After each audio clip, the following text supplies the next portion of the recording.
about her career so far. I mean, we make it sound like you've been around forever, but you actually haven't. So Emily has now finished Sunderland College. She finished in May, so she's done all of her A-levels. She's now actually a full-time professional Sunderland ladies player. So she was with us at the Girls Academy. She then progressed to PGA. Were you there for a full 2 years? Yeah, 2 years. Full 2 years while she was studying here, and now she's a full-time professional player. So we're just going to talk about her journey, aren't we, really? And hopefully give some people some advice. Yeah? So how did you get started in football? I started playing when I was like 7. My brother brought us to a football camp, and then from there I just got asked to trial, and then I've played ever since. So did you play with boys, or did you go straight into a girls' team? So like when I was 7, that's when I signed for Sunderland. So I trained with the girls, but then played for a boys' team on the side, North East Sport, because obviously back then we didn't have fixtures for under Yeah, nines. it's changed now, hasn't it, to be fair. We're going off topic, what did training with the boys give you that maybe training with the girls all the time wouldn't have? I think training with boys, obviously, it's a lot more physical and the game's played quicker. So I think it teaches you to play quicker and that you're going to have to be more physical. And I think, especially for some of the girls who I've played with who've played boys, like later on, like when they're older, I think you can see the difference of how much more physical they are and quicker they are. So I think it has benefits. So it wasn't scary?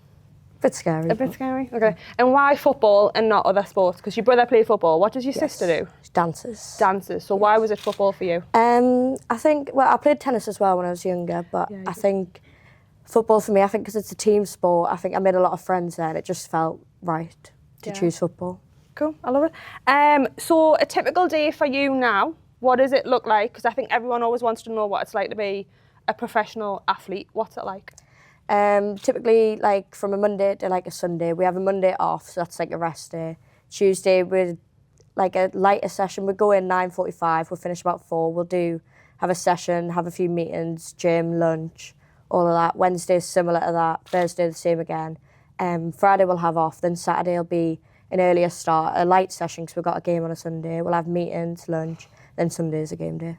Okay, and what was it like when you were actually an athlete at the same time? How did your day look different to that? When I was studying at the college, obviously, it was harder because I had to balance the football and the education, but I think the way the college works, it gives you that opportunity to be able to balance them and it allows you to put your sport first where you need to while also doing your education. So it meant that sometimes I'd have to maybe like miss a class or leave early, but I'd always come back and catch up with my teachers. Yeah, and did you did A-levels, didn't you? Yeah. So you started with 4 A-levels and that's 3. Yeah. So did you keep 3 all the way through or did you have to change that to balance everything out? Yeah, so I started with 3 and then I dropped down to 2 because I went to the World Cup for a month and that just obviously meant I was behind a lot. So I had to drop down to 2 for my final year. And did you have to take work to the World Cup? I don't think anyone knows. She actually plays for England, by the way. What age group are you in now? 19s. 19s. Okay, and where was the World Cup? Dominican Republic. Very nice. Okay. So did you have to take work with you and compete and study? Yeah. So that was quite difficult because it was quite hard to find the motivation to want to do your work when you're in such a nice country. Like you'd rather go and see sights and stuff. But I think because we had a good group of us who were doing A-levels, it's kind of motivates you to do both. So you weren't on your own. It was kind of like there was a group of you that maybe you did training, had a game, and then did you just literally have to come back to the hotel and then people might go out but you had one? Yeah, we had like, they put in education slots, so it had like, so we'd also be able to have our own downtime, but it meant that we had specific slots where we were meant to do education, so I think that helped us want to do it, sort of thing. Was there ever any, like a point where you were just like, I can't manage all this and you had to say it to someone at college or someone at Sunderland, like I just need some help? I think definitely after I came back from the World Cup was when I was like, this is going to be really difficult to balance all 3. And I spoke to college and I just explained that I'd like to do well in my A-levels. I wouldn't be able to do all 3. And they were understanding of that and it meant that I could drop down to 2 and focus on them, work hard on them while not being as stressed, trying to balance both. So they help you manage it and asking for help was probably the right thing to do. Okay. What's it like on an England camp? Because I think everyone wants to go behind the scenes, don't they? Yeah. Where do you go? Where are England camps for you? So like if we're at home, it's at St George's Park, and then obviously if you're abroad, you just stay in a hotel. Yeah. I think they're very fun, but they're very structured. Like you have a very set, you get your day set from when you wake up to when you go to bed, and everything's on a time schedule. But like while it also like it is quite intense, you get like days off or downtime where you go and like do stuff as a team. So I think it's probably it is probably more intense than you would even realise, but also they do try and balance that. So it's probably a longer day than a school day, isn't it, really? Definitely. Yeah. Multiple training sessions sometimes. Do you enjoy it, or do you prefer club football, or do you enjoy both for different reasons? I think I enjoy both for different reasons. I think it allows you to have friends in different places, which is nice. And I think as well in England, obviously, I'm with people who are all my age as well, so that's nice to kind of be with girls who are like similar to me, like doing the A-levels, for example. Yeah. So it's probably a good time to go, what's it like when you have to play with older players? So you've done that when you were in the PGA, and then you were moved up to the first team for a period of time. So the age gap between you and some of the players, what's that like? Is it difficult, intimidating, or do you like that? I don't think it's difficult because I think it's a lovely group. Like obviously there's girls who came through the academy like Katie Watson, people like that. So it's nice to have like people who I've played with before. But I think because it's such a nice group, it isn't a difficult thing. It's not a thing. And do you learn a lot from them? Yeah, I think because obviously a lot of them have had like crazy experiences, like played senior, like internationally, like travelled the world, played all over the world. So I think you can learn so much from what they've like experienced. Yeah. And then some of the things that some of the players struggle with is competing against their friends. So you know when people go from a team to county, or then they're up against their friends for England, how did you manage that? I think because I'd probably just want to win, I don't really care if it's my friend or not. Yeah, I don't know. I think when I'm on the pitch, it doesn't really matter who I'm playing against. And then you'll be friends after. Like, I think what happens on the pitch is like stays on the pitch. So you can kind of put that to one side and then be friends afterwards. Love that. So you did 2 A-levels, you finished. What are the plans for you moving forward? Is it football only?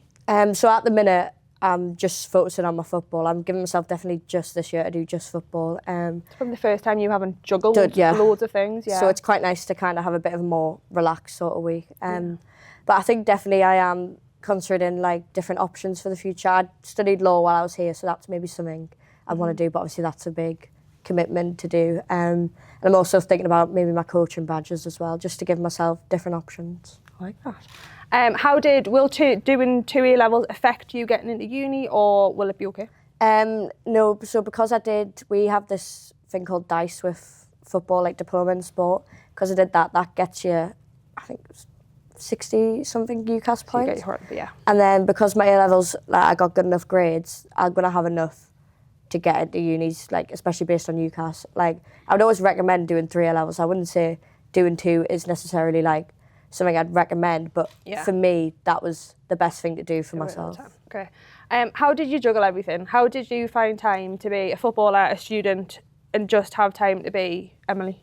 I think it's definitely difficult, especially when you're balancing sport and education. I think I kind of knew that it was only for a short period of time, and I could kind of commit to doing it then. And then now I've like got the rewards of it, sort of thing, and I've got that more free time.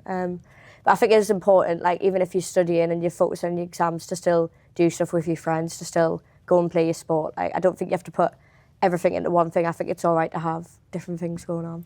You planned your time in, didn't you? You kind of, as daft as it sounds, you planned relaxation time in and were quite strict with that. Yeah, I think I quite like a schedule, and I like to know what I'm doing like each day, like each week. Probably why England camp works quite well, because that's setting a schedule. So I think for me, because I know what I'm going to do each day, that was all right, so I could find the time to do things. Yeah. So I think if that works for you, then that's probably something you could do, like planning in when you're going to do different things. But obviously, everyone's different. Different, yeah. And what is it that you like doing?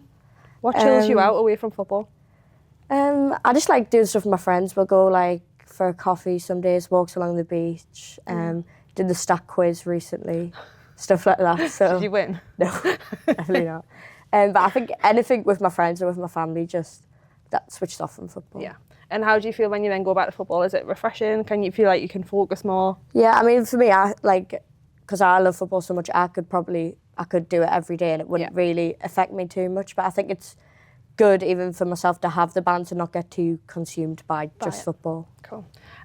You've worked with a lot of coaches through the age groups, and then now you work with coaches at England and then come back to club. That's a lot of information that you get. How do you find working with different coaches? I think it's definitely beneficial. I think especially through the academy, like as you move through the age groups, you get different coaches each year, really. Yeah.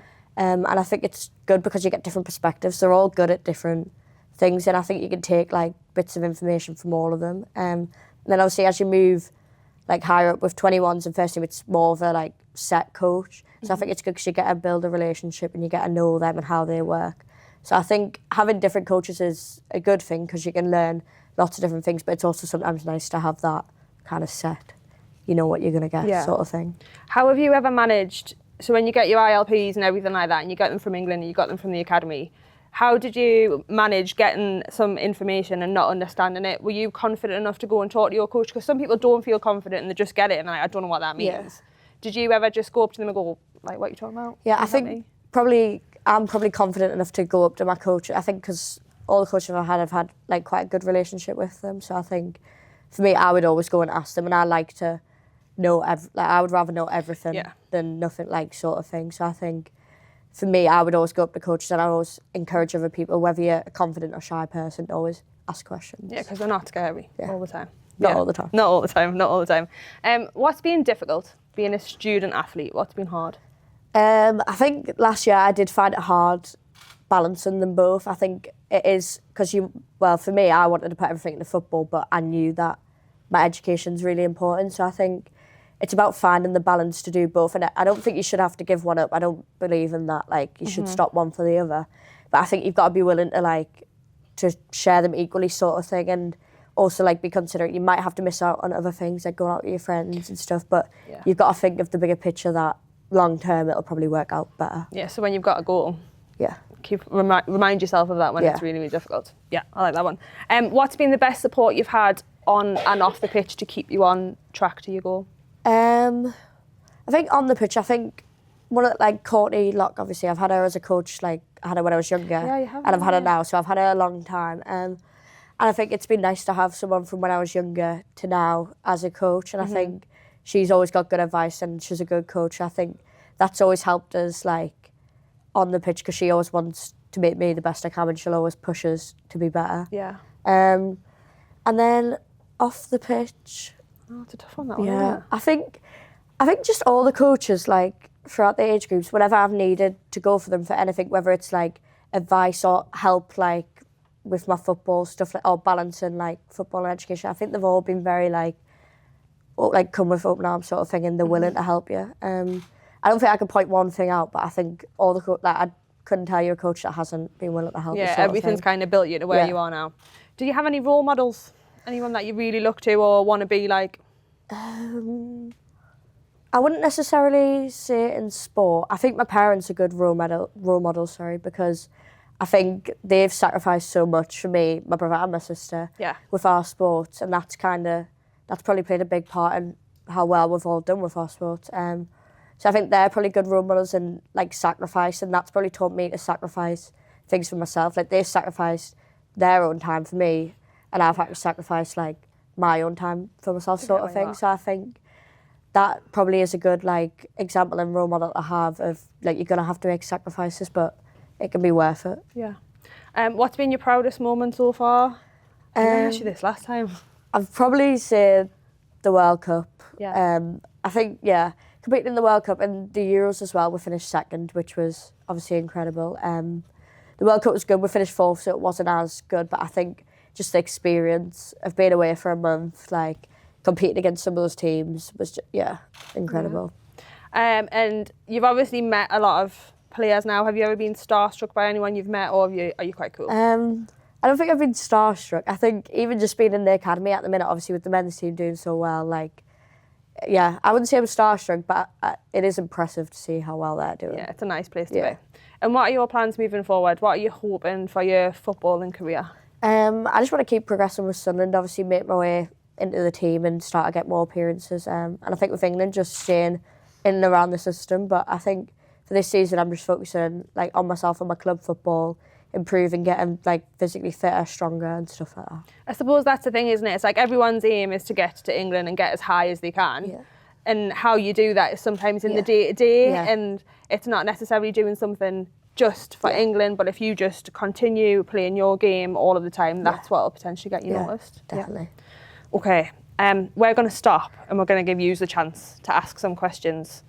So we're looking for people who are going to be brave, if anyone wants to ask. Or I might have to come to the coaches. Just in case. Oh, everyone's gone shy. Go on, Kev, you must have a question. You've known her for a long time.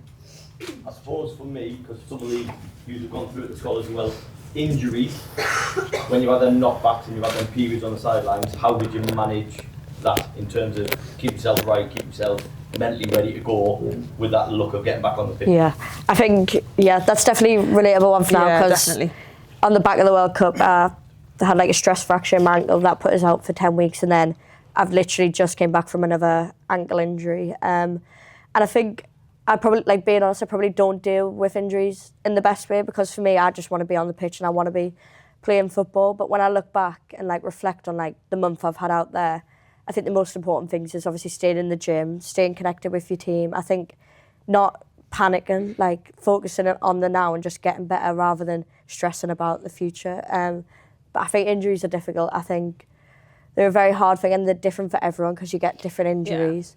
I think it's just about trying to stay, for me, it's about trying to stay calm and trying to stay like rational about it and not trying like, not spiraling about it. And yeah, I think the gym's really important when you're injured, and like it also gives you time to maybe see your friends more, maybe do stuff like that or focus on your education. So I think you've got to try and look at the positives even in a negative situation. Yeah, because you can focus on the things that you can do and feel like you're still moving forward rather than focus on, well, I'm stuck. Yeah, and just turning that into a positive situation. Are you the type of person that can watch the games when you're injured, or do you have to stay away? Yeah, no, I don't mind watching the game and stuff. I think when I was injured, I struggled to go and watch training or anything, because I just thought out like I want to be training. But I don't mind, like I'm all right with stuff like that. I think it's better to keep yourself involved rather than keep yourself separate, because then you become like alone just in the gym by yourself. But yeah, I think just staying connected with your team is really important as well.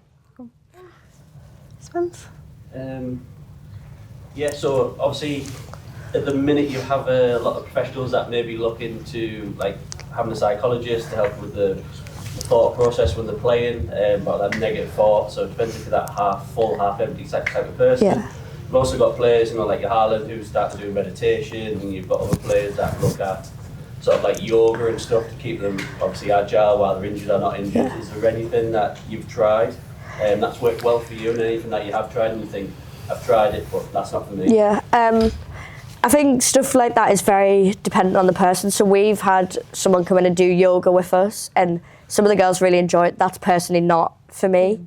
But I think there's lots of different things that we're bringing in now where we're, rather than just doing yoga, it'll be time for recovery where you can choose what works best for you. And we've also done stuff with David Lloyd. We've done like sound meditation, like sound baths, all these things. And I think it's good to try different things and figure out what works for you.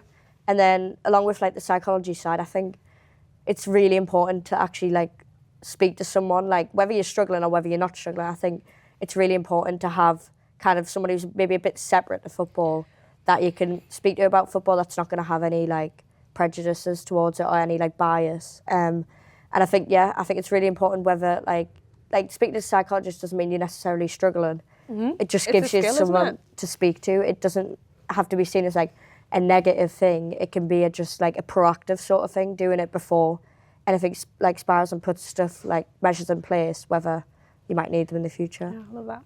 So we've got people at different levels, people with different goals. If you could give them a piece of advice for working towards their goal, whatever their goal is, what would it be? I think what works for me is having a clear like set goal of what you want and then doing everything that you can to get it. I think it's important like to have a plan rather than just doing everything sporadically, to have a clear like plan of this is my goal and this is how I can get it, and also using all the resources you have, using coaches, using like time in the gym, using everything that you can to kind of get your goal. How do you handle a setback then, or a mistake?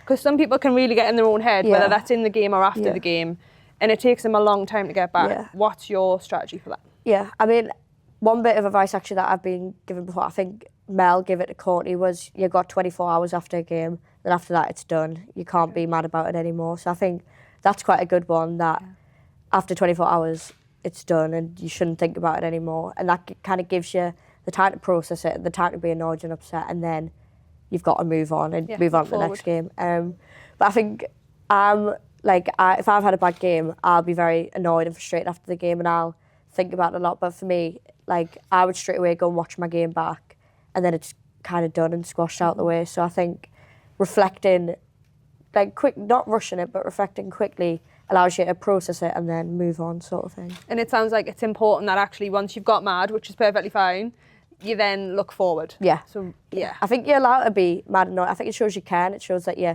want to do well. I don't, like, if anyone on my team was mad or upset after a game, I wouldn't think that was a bad thing. I'd see it as a good thing, really. But I think it's how you then move on from that. You can't get stuck there. Yeah. Okay.